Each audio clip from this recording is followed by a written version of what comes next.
a la doctora Esther López Baigén. ¿Sí Baigén. pronuncié bien? Sí, gracias. ¿Sí? ¿Cómo está, doctora? Ella es investigadora del CINVESTAB, del Instituto Politécnico Nacional y del Sistema Nacional de Investigadores Nivel 3. Doctora, pues muy buenas tardes y bienvenida. Hola, buenas tardes.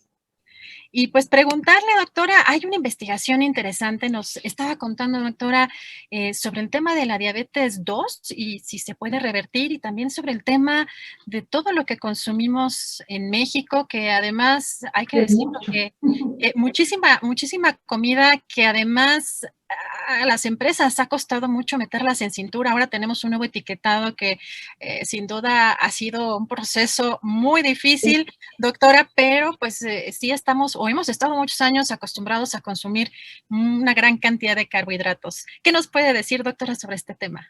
Sí, el mensaje más importante que yo estoy empeñada en comunicar en los últimos tiempos es que hay una serie de alteraciones metabólicas que se originan en el hecho de que estamos expuestos a una enorme cantidad de alimentos hipercalóricos, pero especialmente alimentos que tienen muchísima azúcar, lo que llamamos carbohidratos.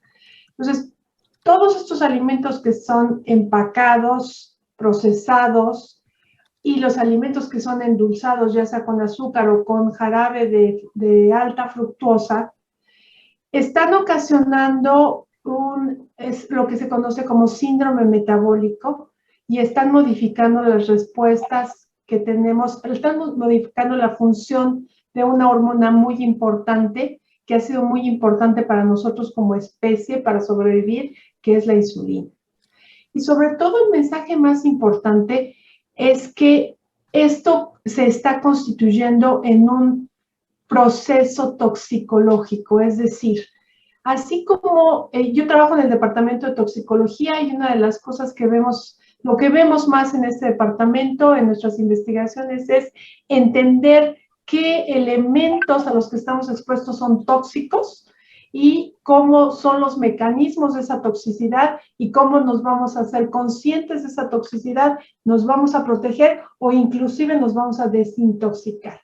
Entonces, la línea principal que estoy manejando en este momento es el hecho de que la glucosa se está volviendo un tóxico porque la exposición es muy alta y muy constante y entonces esto está generando que la insulina trabaje demasiado, que el páncreas trabaje demasiado, haya demasiada insulina, demasiada glucosa en la sangre eventualmente y esto daña muchos tejidos y muchos órganos, daña al hígado, daña las articulaciones, daña los vasos sanguíneos pequeños, daña los vasos sanguíneos grandes.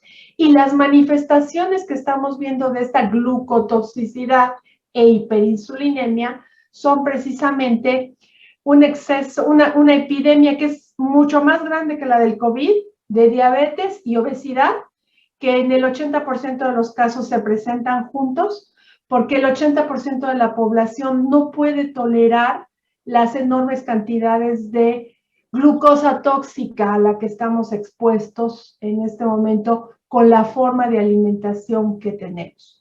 Doctora, entonces, perdón que le interrumpa, ¿glucosa tóxica a qué se refiere? O sea, me refiero a que el azúcar, o sea, la cantidad, o sea, hay un dicho muy importante en toxicología, la dosis hace al veneno. Una pequeña dosis puede no envenenarnos, pero una dosis muy alta y muy constante nos está envenenando. Esta enorme cantidad de carbohidratos en el pan, en las pastas, en las harinas, en las galletas, en el azúcar, en todas las bebidas que tienen azúcar, es una dosis muy alta y muy constante y nos está envenenando. Entonces, tenemos que aprender a decir que no, tenemos que aprender justamente esto que se llama alfabetización nutricional, porque es una cuestión de educación, entender que no podemos seguir con este veneno. Y en donde impacta muy importantemente, especialmente en estos tiempos de pandemia, es justamente en las personas con la comorbilidad de la obesidad y la comorbilidad de la diabetes. Porque la diabetes tipo 2 no es una enfermedad irreversible, es una enfermedad que sí se puede volver crónica, que sí puede dar muchos eventos colaterales muy graves, pero está en la voluntad del paciente revertir la enfermedad, porque no es, o sea, no es una enfermedad ni genéticamente predeterminada, ni está, o sea, no, el paciente no está condenado, esa es la palabra, no está necesariamente condenado a vivir todo el proceso de la diabetes tipo 2 y a sufrir la pérdida de los miembros o las amputaciones o a sufrir pérdida de la vista o a sufrir enfermedades cardiovasculares. Si comprende que el manejo que tenemos de la diabetes, el manejo médico está equivocado, porque lo que tenemos que hacer es enseñar al paciente a reconocer el veneno y a evitarlo para que pueda revertir el daño metabólico y recuperar la salud.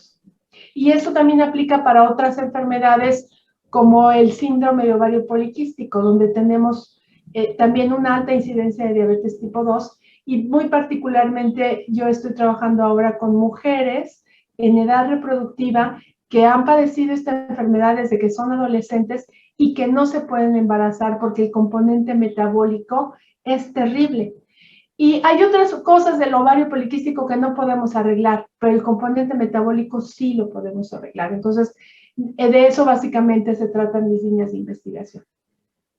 Doctora Esther, nos han dicho que la diabetes ha sido pues o de los principales factores el hereditario, ¿no? Aunado a la alimentación, pero... Se dice, pero, o sea, se dice porque lo vemos en familias, vemos a los abuelitos diabéticos, vemos a los papás diabéticos, vemos a los hijos diabéticos, pero lo que más heredamos son las costumbres alimentarias. Lo que más heredamos es la mala educación alimentaria. Los genes, hay genes, esta es una enfermedad que efectivamente sí tiene un componente multigénico y el componente multigénico lo que determina es que seamos intolerantes a los carbohidratos. Es que una persona que es diabética tipo 2, ha sido o es diabética, es diferente a una persona delgada que puede comerse 7 pastelillos al día y no le pasa nada. La persona diabética está diabética porque es intolerante y sí hay un componente genético, pero los genes no son destino. La epigenética nos ha enseñado, y es parte de lo que yo me dedico, a que podemos con nuestro comportamiento modificar el ambiente y cuando modificamos el ambiente, modificamos la expresión de los genes.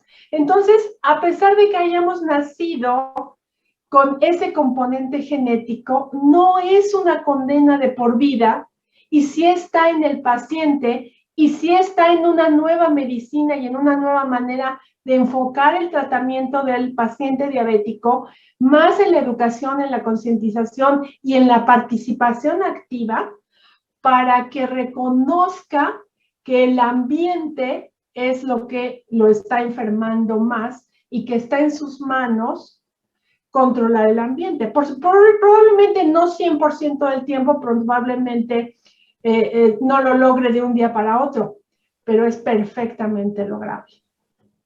Doctora, pues la verdad es que este tema da para mucho, sobre todo porque creo que nos hace falta mucho aprender a comer y aprender, tenemos un nuevo etiquetado, pero sin duda tuvimos muchas confusiones. Pero es que, fíjese, en nuestro país es tan simple como esto, nosotros todavía acostumbramos a ir al mercado y a cocinar en casa. Tenemos que rescatar esas costumbres. La comida tradicional mexicana no tiene problema, no tiene tantos carbohidratos.